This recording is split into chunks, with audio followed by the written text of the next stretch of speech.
여러분 안녕하십니까. 광주 MBC 뉴스투데이입니다. 먼저 오늘의 주요 뉴스입니다. 안철수 의원과 천정배 의원이 이끄는 국민의당의 첫 발을 내디뎠습니다. 당 소속 의원 가운데 호남 의원이 절반이 넘는 9명에 이르고 호남 물갈이 여론도 높아 치열한 공청 경쟁이 예고되고 있습니다. 설 대목을 맞아 남도 농특산물 특수를 누리고 있습니다. 이번 설 명절은 귀성길보다 귀경길이 더 혼잡할 것으로 예상됩니다. 광주시와 전라남도가 올해 지방직 공무원 1,300여 명을 신규 채용합니다. 5.18의 진실을 전 세계에 알리는 데 결정적인 역할을 한 독일 언론인 힌즈페터 씨가 별세했습니다. 그를 기리는 추모비가 광주에 건립될 것으로 보입니다. 안철수 의원과 천정배 의원이 합쳐 만든 국민의당이 창당의 깃발을 올렸습니다. 당 안팎에서의 경쟁도 한층 뜨거워지게 됐습니다. 윤근수 기자입니다. 안철수 의원이 이끄는 국민의당과 천정배 의원이 주도한 국민회의가 하나로 합쳐서 국민의당으로 새로 태어났습니다. 상임 공동대표를 맡은 안철수 대표는 정치혁명을 기치로 내걸었습니다. 우리가 새로운 길을 열지 못하면 대한민국에 더 이상 미래가 없다는 각오로 뛰겠습니다. 온몸이 부서져라! 뛰겠습니다! 천정배 의원은 공동대표, 주승용, 박주선, 장병환 의원 등 호남 탈당파 의원들은 최고위원을 맡아서 당의 전면에 섰습니다.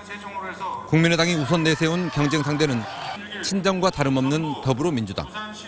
선명한 개혁적 가치와 비전을 지닌 강력한 수권 대한정당으로 만들어가겠습니다, 여러분. 당내 공천 경쟁도 뜨거워지게 됐습니다. 국민의당 현역 국회의원 17명 가운데 호남 의원만 9명. 여기에 세대교체와 물갈이를 기대하며 국민의당으로 몰려든 정치 신인들이 공천장을 놓고 한판 대결을 예고하고 있습니다. 당 안팎의 경쟁과는 별도로 호남 이외의 지역에서 경쟁력을 갖출 수 있을지, 또 야권 분열의 한계를 극복할 수 있을지, 수권 정당을 표방한 국민의당이 이제 시험대에 올랐습니다. MBC 뉴스 윤근수입니다. 설 명절을 앞두고 남도 농특산품이 인기몰이에 나섰습니다. 밀려든 주문량을 감당하느라 농민들은 즐거운 비명을 지르고 있습니다. 이계상 기자입니다. 수경 재배를 통해 키워낸 어린 인삼을 포장하는 손길이 분주합니다. 특수 온실에서 두세 달씩 키워낸 새싹 삼은 사포닌 성분이 풍부해서 건강 채소로 각광을 받고 있습니다. 설 선물을 준비할 때 건강을 고려하는 소비자들이 많아지면서 명절 특수를 누리게 됐습니다. 받는 사람도 건강한 음식이기도 하고 새로운 채소이기도 하고 그래서 서로가 더 뭐랄까 기쁨이 아닐까요? 과일 농사가 풍작이라는 소식에 이번 명절에는 사과나 배가 인기 품목입니다. 당도나 식감이 어느 해보다 좋은 데다 가격도 지난해보다 20% 가까이 낮게 형성돼 산지에서도 주문이 밀리고 있습니다. 택배 접수가 하루 이틀 사이에 끝나는 상황이어서 농민들은 포장 작업을 하느라 쉴 틈이 없습니다. 물량이 많이 들으니까 바쁠 때는 쉬지도 않고 쉬지도 못하고 하고 있습니다. 인터넷을 통한 남도 농수산물 특판전도 뜨거워졌습니다. 온라인 쇼핑몰인 남도장터에는 과일과 한우 세트 등 300여 품목이 최대 40% 할인된 가격에 판매되고 있습니다. 설 명절 특수를 맞아 남도의 농특산품이 인기를 끌면서 농민들이 가장 즐거운 시간을 보내고 있습니다. MBC 뉴스 이계상입니다. 이번 설 연휴에는 귀성길보다 귀경길이 더 혼잡할 것으로 전망됩니다. 국토교통부에 따르면 귀성 소요 시간이 서울에서 광주까지는 평균 4시간 20분, 서서울에서 목포까지는 4시간 50분으로 작년 설보다 2시간 가까이 줄어들 것으로 예측됐습니다. 반면 귀경 시간은 광주에서 서울까지 평균 5시간 40분으로 작년 설 연휴 때와 비슷하고 목포에서 서서울까지는 7시간으로 작년보다 30분 늘어날 것으로 전망됐습니다. 반짝 찾아온 강추위는 오늘 아침까지 견디시면 되겠습니다. 한낮부터는 광주가 6도까지 올라 평년 기온을 되찾아 추위가 풀리겠습니다. 설 연휴 내내 맑은 가운데 큰 추위는 없겠습니다. 이 시각 구름 영상입니다. 광주와 전남의 하늘 표정은 좋은데요. 종일 고기압 영향권에서 맑은 날씨가 이어지겠고요. 연일 맑은 날씨가 이어지다 보니까 대기는 점차 더 건조해지겠습니다. 산불 등 화재 예방에 각별히 유의하시기 바랍니다. 출근길 기온입니다. 광주가 영하 5.6도, 나주 영하 7.9도로 어제 같은 시각과 비슷하고요. 낮에는 어제보다 2도에서 3도가량 더 오를 것으로 보입니다. 곡성과 구례가 5도, 광양, 순천 6도, 4도, 여수 5도가 예상됩니다. 날씨였습니다. 삼성전자 생산라인 폐쇄 때문에 지역 경제가 어려워졌다고 하는데 피부로 잘 와닿지 않으시는 분들도 계실 겁니다. 실제 현장에선 어떻게 느끼고 있는지 김민정 기자가 하남 산단을 돌아봤습니다. 삼성전자 생산라인 폐쇄, 산단 노후화, 세계적 경기 침체. 지금 하남 산단은 어떤 모습일까? 저녁 8시 산단을 찾았습니다.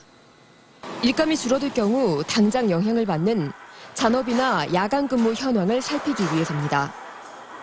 그렇죠. 물량 많을 때는 많겠죠. 근데 요즘은 거의 없어요. 그 생산라인 폐쇄하고 좀 연관이 있는 거죠? 그렇죠. 그렇죠. 말이죠. 네. 최근 잔업이 없어졌다는 업체가 여럿이지만 쉬쉬하는 분위기입니다. 특근이는 뭐 잔업 같은 거 안 한 지는 오래됐어요? 아니요. 지금 가시 나도 빈다 들으니까. 약 1시간 30분 동안 취재진이 차를 타고 하남 산단을 쭉 둘러봤는데요.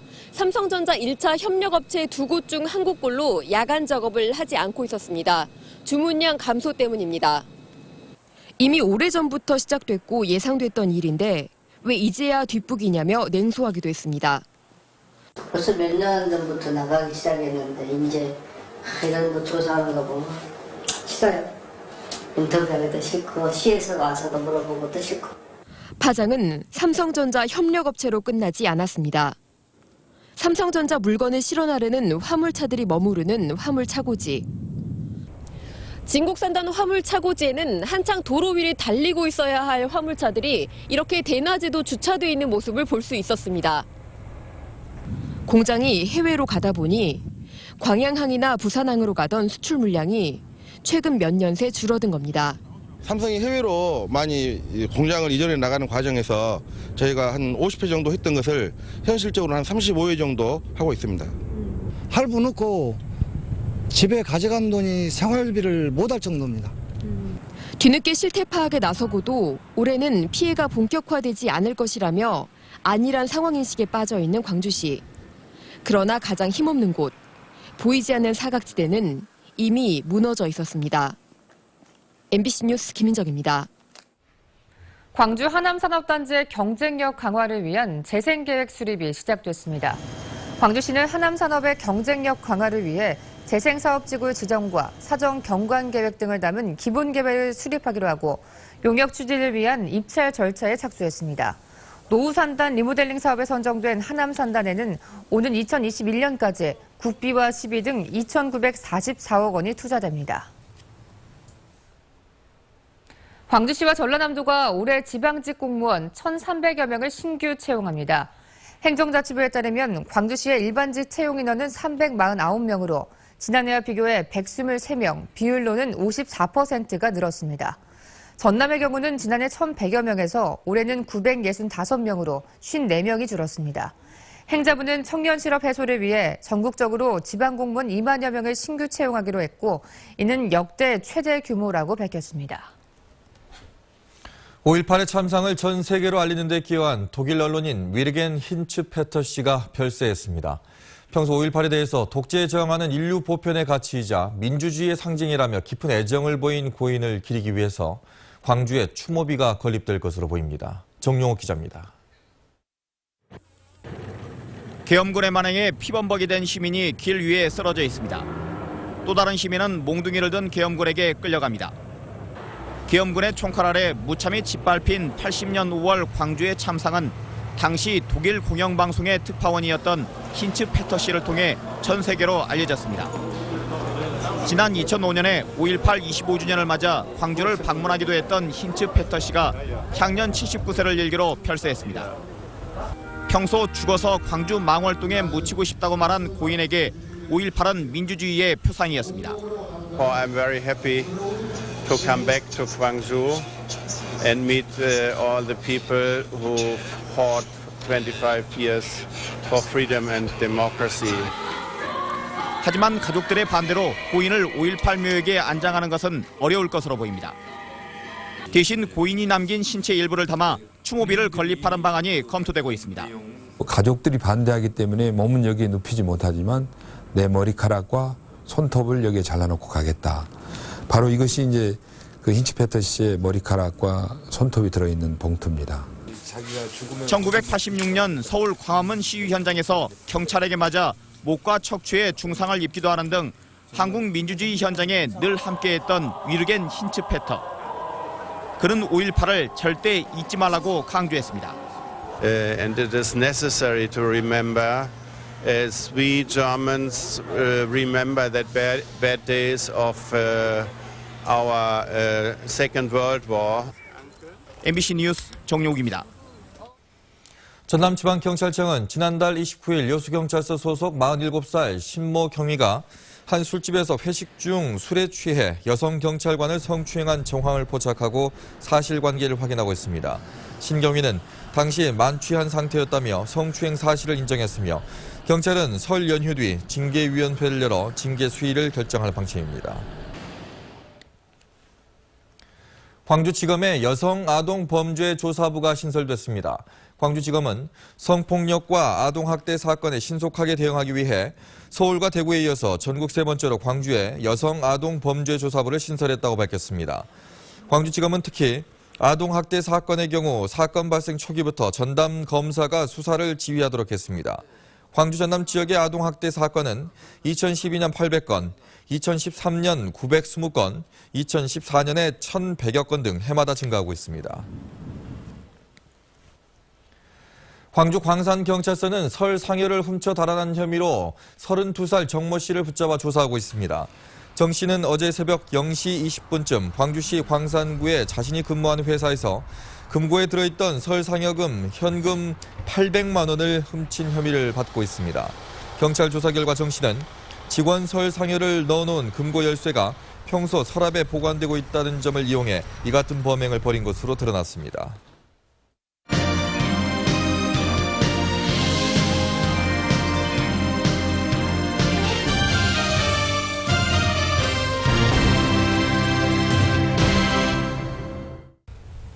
정부가 지난달 발표한 양대 지침을 두고 여전히 논란이 뜨겁습니다.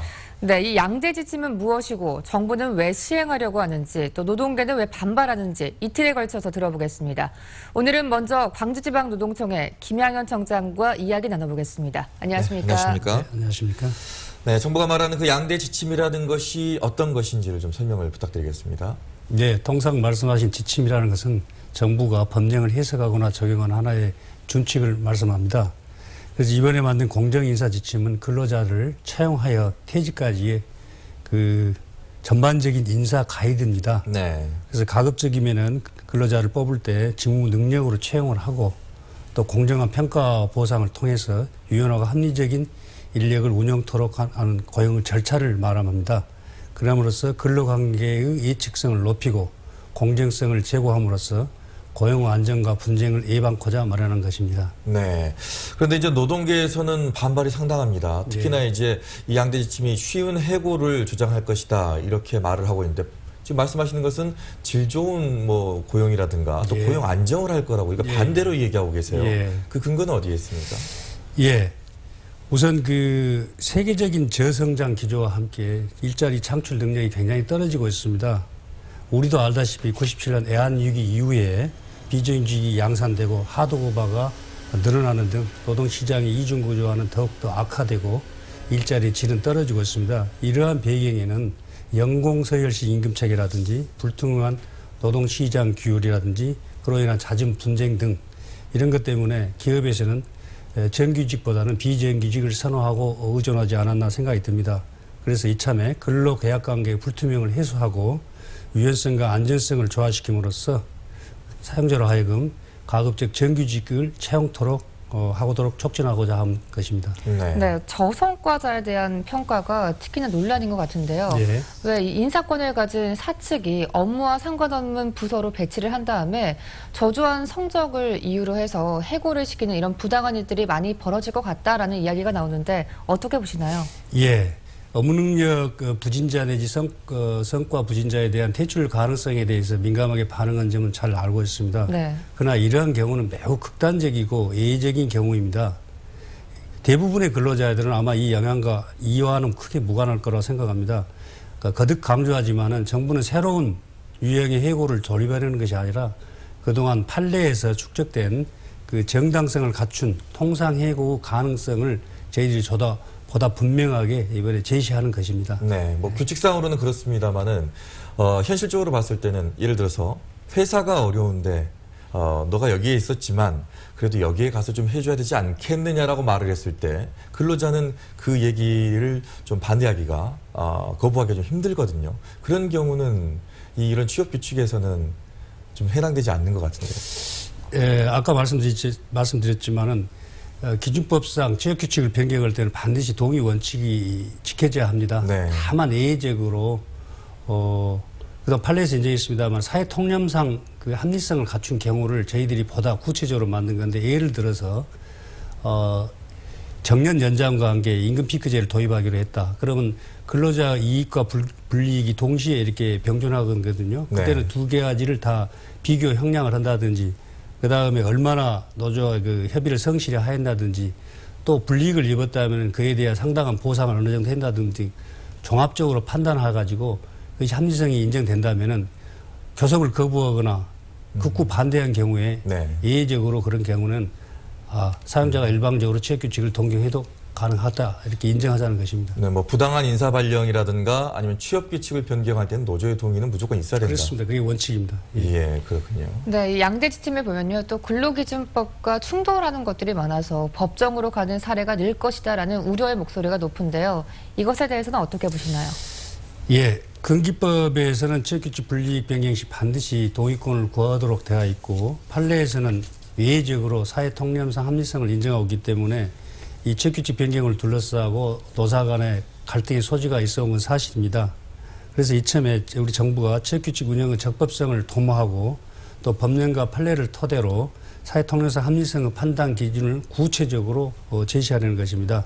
그래서 이것은 모든 사안에 일률적으로 적용되는 준칙이 아니고 개별 사안별로 관련법과 판례에 따라 비추어서 판단해 보면은 판례와 충돌의 소지는 크게 없을 것으로 보입니다.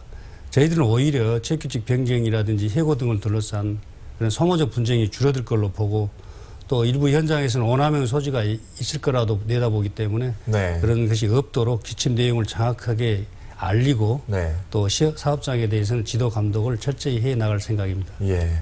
자, 내일은 그럼 같은 시간에 노동계 네. 얘기를 좀 들어봐야 될 것 같습니다. 민주노총 광주본부장과 함께 얘기를 좀 나눠보도록 하죠. 자, 그리고 오늘 이른 아침에 나와주셔서 고맙습니다. 네, 감사합니다. 전남쌀이 중국으로 첫 수출됐습니다. 이 쌀값 하락으로 걱정이 많던 농가에 반가운 소식인데요. 하지만 현지 유통망 확보와 함께 전남쌀의 고급화, 차별화가 필요합니다. 김양훈 기자가 보도합니다. 지난해 해남 옥천농협의 한눈에 반한 쌀이 영국으로 수출됐습니다. 유럽 수출은 처음입니다. 이번에 간 어떤 우리 제품들이 좋은 성과를 낸다면 앞으로 꾸준히 수출이 되리라고 보고 있습니다. 한눈에 반한 쌀이 이번에는 중국으로 수출됐습니다. 지난해 10월 한중 정상회담에서 검역 요건에 합의하면서 중국에 유통한 지 7년 만에 첫 수출길이 열렸습니다. 통관 절차를 거쳐 이달 중순 상하이 60여 개 매장에 풀립니다. 하지만 과제도 만만치 않습니다. 고급쌀 시장을 선점한 일본, 타이완 쌀과 경쟁을 거쳐야 합니다. 현지 판매망 확보도 시급합니다. 거기 들녘변 경영차와 RPC가 연계된 지역에 수출 전문단지를 만들어가지고 앞으로 중국에서 수출을 요구해 왔을 때 바로 공급할 수 있도록 그렇게 하겠습니다. 비록 소량이지만 최근 전남 지역 쌀의 해외 수출 판로가 다양해지고 있습니다. 한눈에 반한 쌀은 3개국에 15톤이 수출됐고 담양 지역 쌀도 지난해 11월 미국에 첫 수출됐습니다. 하지만 지속 가능한 쌀 수출을 위해서는 쌀 수출 확대를 유도할 수 있는 행정적 지원이 필요합니다. 개별 업체에 맡겨둘 것이 아니라 바이오와 간담회 주선 등 창구도 만들어야 합니다. 쌀 수출 단가를 낮추고 품질 향상을 위한 기술 개발 역시 시급합니다. MBC 뉴스 김양훈입니다. 전라남도는 설 연휴 동안 구제역 방역에 힘을 쏟기로 했습니다. 전라남도는 지난달 20일까지 구제역 2차 예방접종을 마침에 따라 다음 주부터 2주 동안 전라북도 경계 지역인 담양과 장성, 곡성과 구례, 영광 지역 108농가에 기르는 24만 마리의 돼지 구제역 항체 검사를 실시하기로 했습니다. 또 설 연휴 동안 귀성객의 축산농가 방문을 금지하고 명절 전후에 일제 소독을 실시할 계획입니다. 전라남도는 지카 바이러스의 유입 방지 대책으로 다음 달 2달 동안 집중 방역을 실시합니다. 도는 국내에서 지카 바이러스에 감염된 이집트 순모기와 흰줄 순모기가 확인된 적은 없지만 모기가 본격적으로 활동하는 2, 3월에 대형 건물의 지하 저장소와 아파트 정화조 등 모기 서식 확률이 높은 장소에서 집중적으로 방역하기로 했습니다. 또 공항 등 검역소의 입국자에 대한 검역 강화를 요청할 계획입니다. 연일 이어진 한파 속에 생계가 어려운 가정은 더 춥고 긴 겨울을 보내고 있습니다. 생계 곤란 등 위기에 처한 가구를 신속하게 지원하는 긴급복지 정책이 이 추위를 녹여주고 있습니다. 최진수 기자가 보도합니다. 식당을 운영하던 A씨는 지난해 불경기로 가게 문을 닫고 갓 태어난 아이를 돌보아야 했습니다. 부인의 잇따른 유산과 출산 후 빈혈 때문에 직접 육아를 맡다 보니 분유와 기저귀도 사기 어렵게 됐습니다. 긴급 지원을 받으면서 그동안 밀렸던 공과금이라든지 그리고 애 들어가는 이제 뭐 양육비, 예를 들어서 뭐 분유값이나 이런 것들에 많이 도움이 됐습니다. 지난해 군 복무를 하게 된 20대 P씨는 당시 아내도 둘째를 임신해 어려운 처지에 400여만 원의 긴급복지 지원을 받게 됐습니다. 이처럼 긴급복지는 주소득자의 사망, 가출, 질병 등으로 수입이 없어지거나 화재, 실직 등으로 위기 상황에 놓일 때 지원하는 제도입니다. 지난 2006년부터 시행된 긴급복지 지원 대상은 중위소득 75% 이하이고 재산은 농어촌 기준 7,250만 원 이하입니다. 전라남도는 지난해 11,700여 가구에 76억 5천여만 원의 긴급복지 지원을 폈습니다. 본인들이 저희 군에다가 신청을 하신다거나 통합 사례 관리 선생님들이 현장에 가가지고 직접 발굴 활동을 하고 있습니다. 지원 종류별로는 생계 지원이 6,600여 가구 39억여 원으로 가장 많고 연료비와 의료 지원이 뒤를 이었습니다. 전라남도는 올해 시 군비까지 60억 원의 사업비를 확보해 긴급복지 지원 활동을 펼치고 있습니다. MBC 뉴스 최진수입니다. 학교법인 축호학원이 법인회계에서 150억 원을 금호아시아나그룹 관계사에 출자한 것으로 드러나면서 교육청이 위법 여부 조사에 나섰습니다. 광주시 교육청은 축호학원이 비상장 기업인 금호기업에 150억 원을 출자한 뒤 높은 가격에 금호산업 주식을 사들여 손실을 끼친 것은 사립학교법 위반에 해당한다는 주장과 관련해 사실 확인 작업을 벌이고 있다고 밝혔습니다. 시교육청은 법인 회계에 있는 현금 자산을 비상장 회사에 투자하는 행위가 사학법의 맹점을 악용한 게 아닌가 보고 교육부의 법리 해석을 의뢰했습니다. 프로축구 광주FC가 브라질이 고향인 장신 수비수 웰링턴을 영입했습니다. 태국에서 전지훈련 중인 광주FC는 태국의 프로축구팀 무앙통FC와의 친선 경기 중 상대팀 선수인 웰링턴을 현지에서 영입했다고 밝혔습니다. 키 194cm의 장신 선수인 웰링턴은 힘과 스피드가 좋고 경기 운영 능력이 뛰어나다는 평가를 받고 있습니다. 광주 대인예술야시장이 오는 주말부터 매주 토요일에 상설 운영됩니다.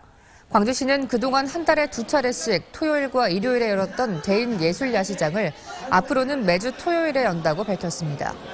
상설 운영으로 바뀐 뒤 올해 처음으로 이번 주말에 열리는 예술야시장에서는 다양한 거리 공연과 전시 행사가 열리고 시민들이 만든 공예품과 먹을거리를 사고 파는 명절 장터로 꾸며질 예정입니다.